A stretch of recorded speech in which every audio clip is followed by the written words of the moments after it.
एकदा क्रीडमानास्ते रामाध्या गोपदारकः कृष्णो मृदं भक्षित वानिति मात्रे निवेदयन्। वे बार बार उस जमुना की रेती में बालू में दोनों हाथों से मट्टी उठाने करके लड्डू सा बनाकर और बार बार अपने गालों से लगाते और मुंह में भर लेते। ऐसा लग रहा था आज भगवान बूरे की तरह, खांड की तरह, शक्कर की तरह मिट्टी को खा रहे हो। जब उनके मुंह से मिट्टी पूरे में लग गई, पूरा शरीर उस रेणु में, उस रमण रेती में रमण करने लगा और भगवान बार बार उसमें लौटने लगे। यहां धूल धूसरित हो गए भगवान।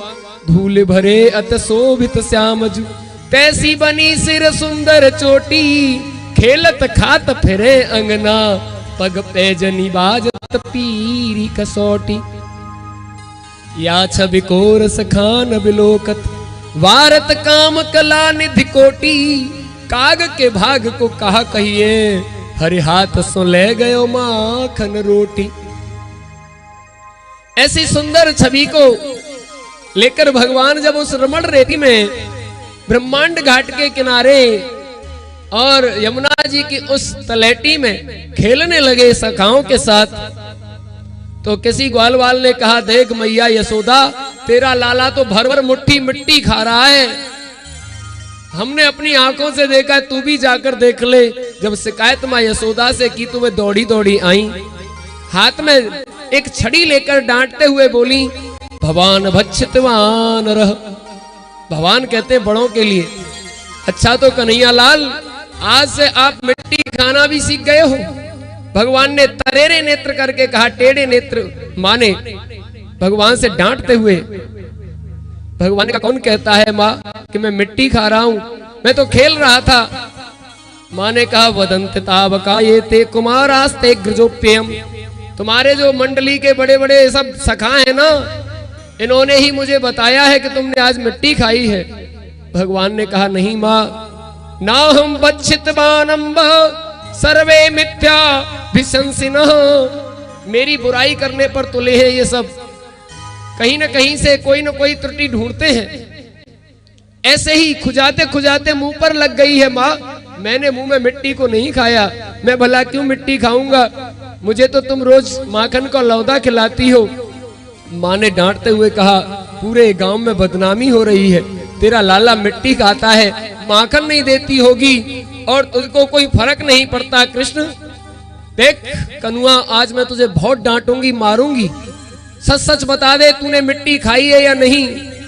और माँ भगवान से पकड़ करके कान को और छड़ी को ऐसे दिखा करके पूछने लगी। बड़ी सुंदर झांकी है, भगवान का कान पकड़ती है, भगवान हाथ जोड़ते हैं, नहीं माँ मैंने मिट्टी को नहीं खाया। तो माँ कहती है, चौरे बिज मारे, एक ब्रज भाषा की गाली है, तो गाली देने लगी माँ, चौरे बिज मारे ते कियो नाक में हमारे दम, मारे मारे गुलछा तेरो मोहड़ो सुझाऊंगी। हमारे यहाँ पर जो मारती है ना माँ, तो उसको बोलती है थप्पड़ नहीं, गुलछा। चोरे बिज मारे ते कियो नाक में हमारे दम, मारे मारे गुलछा तेरो मोहड़ो सुझाऊंगी। खात खीर खाण, जब मैं तुझे खीर खाण खाने के लिए देती हूँ तो खात खीर खाण तो पे बीजरी परत साण, रोटी को दऊं न टूक माटी ही खिलाऊंगी। जब भगवान सक पका गए और चुप हो गए तो माँ यशोदा और तेजी से बोली, ठाड़ो मुख मुंह दे। अब कैसा भोलानाथ बन रहा है, जल्दी से बता, ठाड़ो मुख मुंह दे, बताए अब सूदे मोए, है रही अवार कब दूध को चलाऊंगी।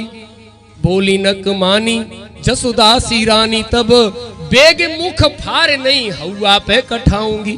ऐसे लेकर के माँ ने थोड़ी से हाथ लगाया और दोनों गालों को दबा दिया और भगवान का मुंह खुल गया। जल्दी से मुंह खोल करके देखा कहां मिट्टी खाई है। बेग मुख फार नहीं हवा पे कठाऊंगी। हवा तो बड़ी चीज है, हवा का नाम सुनते ही तो बुखार आ जाता है, पर भगवान हंस पड़े। उन्होंने कहा, माँ जग देखो ना भू पर्यो, रवि की पर्योन दृष्टि और हौवा हौवा सब कहें ये जाने सवरी सृष्टि। आज तू हौवा दिखा दे कैसा होता है। आज तक हौवा किसी ने देखा है? सिर्फ नाम ही नाम सुना है। माँ जब तक बालक 5-6 साल का होता है हौवा नाम से उसे डरा करके सुला देती है, हौवा नाम बताकर दूध पिला देती हैं, लेकिन हौवा आज तक देखा किसी ने नहीं है कैसा होता है।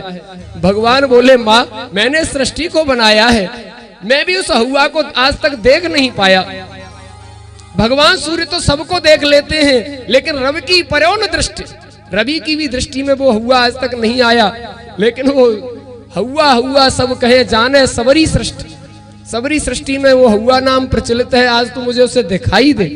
तब माँ ने दोनों गालों को दबाकर भगवान का मुंह खोल दिया। न हम बच्छति मानंब सर्वे मिथ्या विशंसिनो यदि सत्य गिरस्तरहि समक्षम पश्य मे मुखम। यदि तुझे झूठ लगती है मेरी बात तो ले, मैं ही मुंह फाड़ देता हूँ, देख ले। अगर मैंने मिट्टी खाई होगी तो मुझसे अलग कहीं और तो खाई नहीं होगी, अगर मेरे मुंह में हो तो देख ले। माँ ने क्या देखा? सा तत्र दद्रसे विश्वम जगतस्थानुश्चखम दिशः साद्रद्वीपाब्धि भूगोलम सावायव्यग्निन्दु तारकम। सातों समुद्र देखे माँ ने, संपूर्ण पृथ्वी भूमंडल देखा, बड़े बड़े ब्रह्मांड देखे, आकाश बादल ग्रह नक्षत्र तारे सब देखे। ज्योतिष चक्रम जलम तेजो नभस्वानव्य देव च वैकारिकांद्रियाणि मनोमात्रा गुणाश्रय। सतोगुण रजोगुण तमोगुण प्रकृति अहंकार महतत्व काल सब कुछ माने देखा। सूर्य चंद्रमा तारे ग्रह नक्षत्र दिशाएं पवन वायु वरुण आकाश सब कुछ माने देखा। लेकिन इतना सब कुछ देखते ही माँ की अंदर घबराहट फैल गई और माँ को समझ नहीं पाई। वे सोचने लगी कि ये कोई सपना है या हकीकत, और वे धाम से मूर्छित होकर धरती पर गिर पड़ी। तब भगवान अपने छोटे से पटका से माँ की हवा करते हुए बोले मैया, ओ मैया तू जाग तो सही, क्या हो गया? देख मुझे बहुत भूख लग रही है। तभी माँ ने भगवान ने अपनी माया का पर्दा फेरा, हटा लिया उसे, और माँ के सामने छोटे से बालक बनकर खड़े हो गए, रोने लगे जोर जोर से। तो माँ की आंखें खुली, मानो निद्रा से जगी हो। तुरंत कन्हैया को अपनी गोद में ले लिया, स्तनपान कराने लगी। सज्जनों, इस तरह माँ यशोदा अपने लाला के आमोद प्रमोद और विनोद करती हुई, उनका लालन पालन करती हुई आनंद मनाती हैं। उन्हें ब्रह्मानंद के साथ में उनके घर में जो जन्म लिया है भगवान ने, वो ब्रह्मानंद है, स्वयं संपूर्ण जगत का पिता और स्वामी है। ऐसा सौभाग्य उनको मिला कि वह उस भगवान को छोटा सा बालक बनाकर कभी थपकी लगाकर सुला देती हैं, तो कभी गुदगुदी करके जगा देती हैं, तो कभी उछाल उछाल कर ऊपर दोनों हाथों से खिलाती हैं, कभी कनुआ कनुआ कहती हैं, तो कभी डांट भी लगाती हैं। जगत के स्वामी को, जगत के पालनहार को पालन करती है माँ। आखिर ये कितने बड़े पुण्य प्रारब्ध रहे होंगे, कितनी बड़ी भक्ति रही होगी, कितना बड़ा तप रहा होगा। यशोदा का एक छोटा सा उनके जीवन का एक नियम का वर्णन किया है। माँ यशोदा को ये जो सौभाग्य मिला, जन्म देने वाली देव की स्तनपान नहीं करा पाई, माँ यशोदा के स्तनपान किया भगवान ने।